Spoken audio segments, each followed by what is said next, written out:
The Great Martyr's Blade is one of my favorite weapons in Mortal Shell 2. It has an excellent sprinting heavy attack and can stun or interrupt many of the tougher enemies' attack animations. We'll need to unlock a special ability and then traverse a series of secret passages to unlock it, all of which will be covered in this guide. As usual, useful timestamps can be found in the video description. Before we can get the blade, we will need to unlock Mether's Breath. I was able to do this after collecting 10 OVA from cleansing various beacons in the open world, but I've seen sources stating that you can get it after collecting as few as 8 OVA. Once we have enough, we just need to interact with the Gloom Siphon in Marrow Keep. Mether's Breath also unlocks the ability to fast travel between beacons. The closest beacon to the Great Martyr's Blade is Gloomshade Grove. I'll be showing the entire path that I took to reach this beacon starting from Marrow Keep, but you can skip ahead with the timestamps to whichever closest beacon you already have unlocked. Our first checkpoint will be Widow's Overlook, which is immediately accessible through the North Transporter atop Marrow Keep. Moving east from Widow's Overlook will then bring us to the Mushroom Village beacon.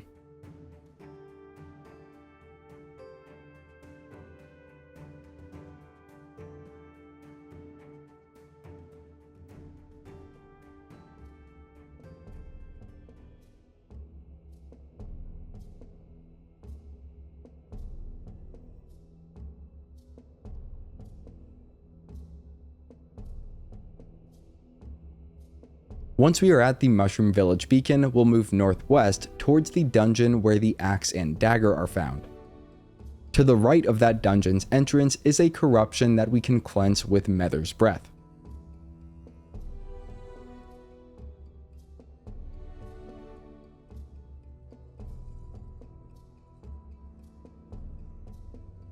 Launching up into Blackridge Hamlet, we will watch out for the explosive jars as we move to interact with a well, which will bring us to the Holding Cells dungeon. Feel free to explore this dungeon fully on your own, but for the purposes of this guide, I'll just be showing the path that I took to reach the next checkpoint or beacon. For that, we will want to move forward, staying up along the top level and to the right side as much as we can.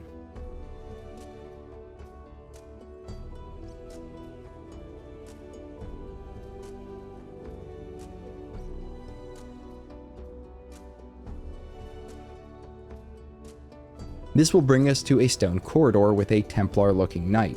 There's a plate hidden behind wooden crates to the right of the knight, which we will need to press.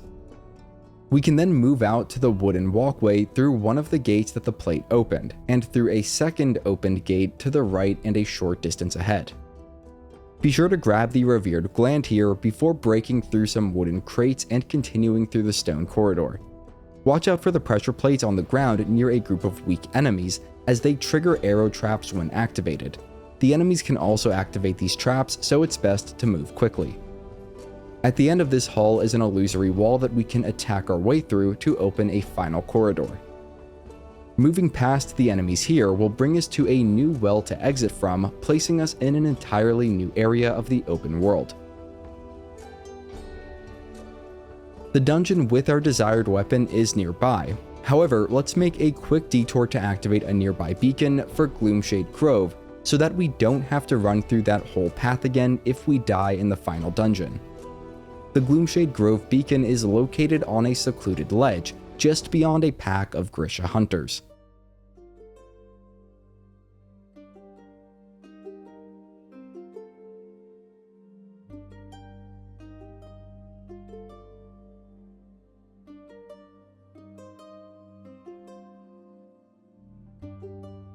From the Gloomshade Grove beacon, we will backtrack to the water well that we recently emerged from.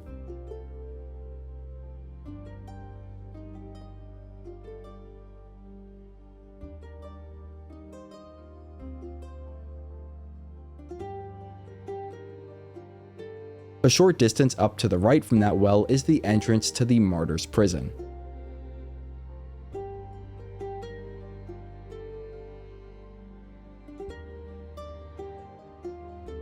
After entering, we will need to move through and interact with a small bag on a table. This will bring us to a prison cell.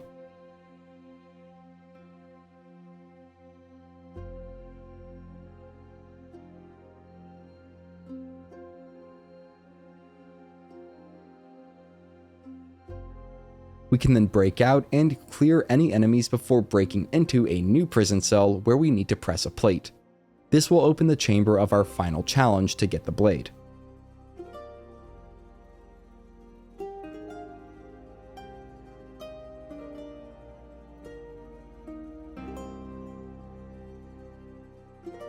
There are 4 abominations in the final chamber, 3 lanky and 1 big. My strategy was to quickly eliminate one of the 3 lanky enemies as quickly as possible, then do my best to avoid the big enemy's devastating rolling attack while I cleaned up the other 2 lanky enemies.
The big guy is much easier to handle one-on-one.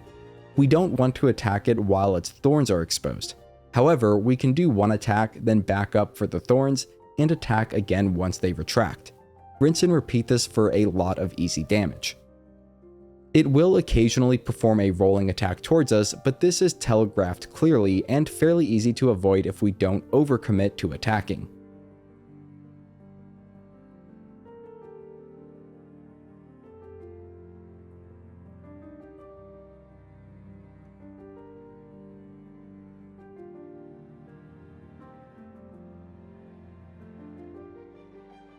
Once all enemies are defeated, a small treasure room will open up where we can claim the Great Martyr's Blade.